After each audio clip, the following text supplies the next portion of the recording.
relationship like with Betty outside of Rotary? Oh, you know, terrible story. Terrible story. I love to go to the library, and you know, I always heard she's great at the library because that's the feeling which is given to us. But there I was, I rented out this book, you know, How to Learn English in 10 Days. So first of all, the book didn't work, obviously. And I had it for about 120 days. And oh my God, when I gave it back, you know, I was red flagged straight away. Betty came to me and she took my coat like this, and it was terrible. And then she said I had to be her personal butler for 30 days because I have a frigging catering company. So anyway, so I did the 30 days. You see, my hair got longer. I couldn't even go to the hairdresser. I had to be there at 7 in the morning till midnight.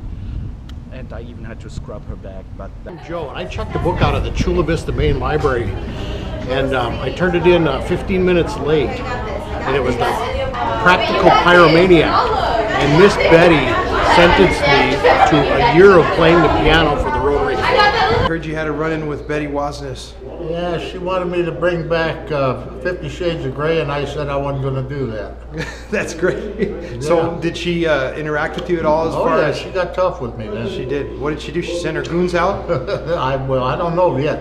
Do you know what the fine is? No. No. Okay. Well, it's coming. I'm sure it will be. Betty's coming for you. Dave, how are you today? Very good. I understand you had a book that you checked out and turned it in late. What was the consequence of that? Well, I think the book was just a year late, so it wasn't bad.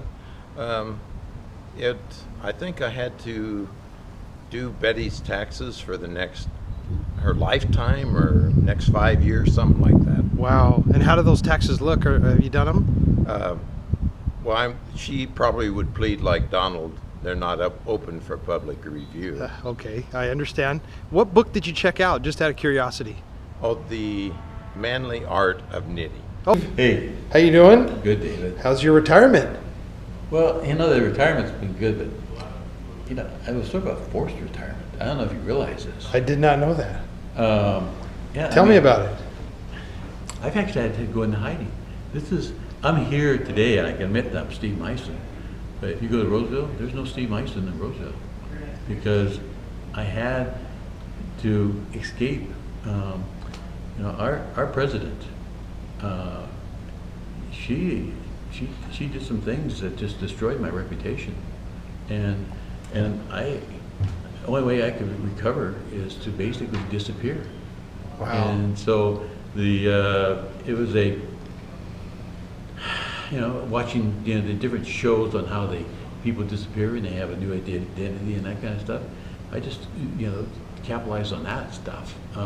And it's really worked, and so Betty doesn't know where I am. I mean, she's asked several times, and I've gotten some letters asking where I am, and she wants to find out where we are so she can come see us. And it's like, oh my, no, we can't do that, Liz.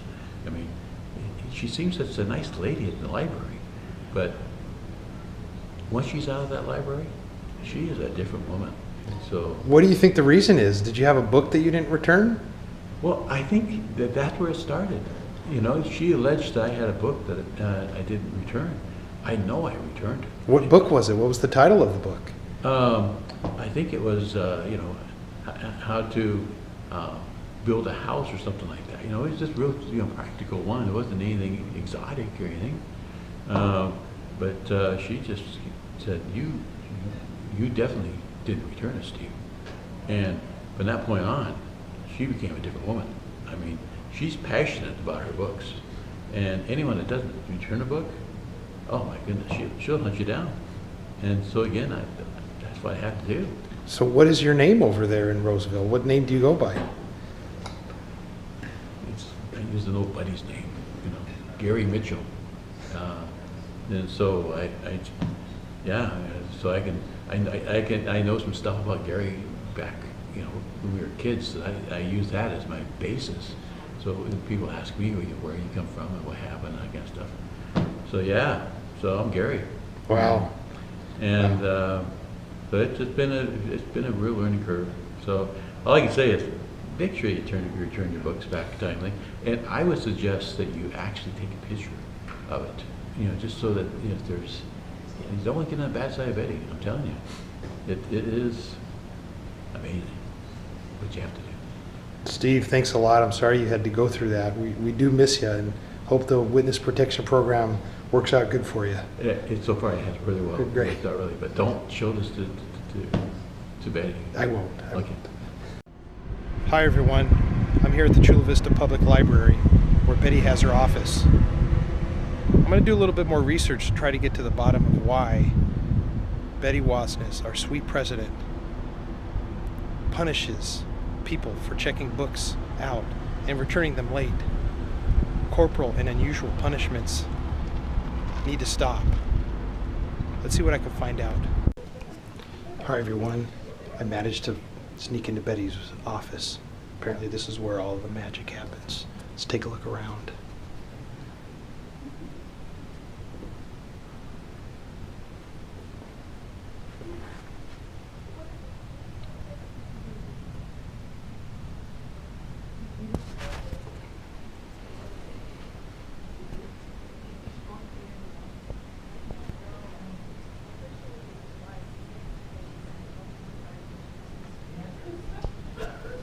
There you have it.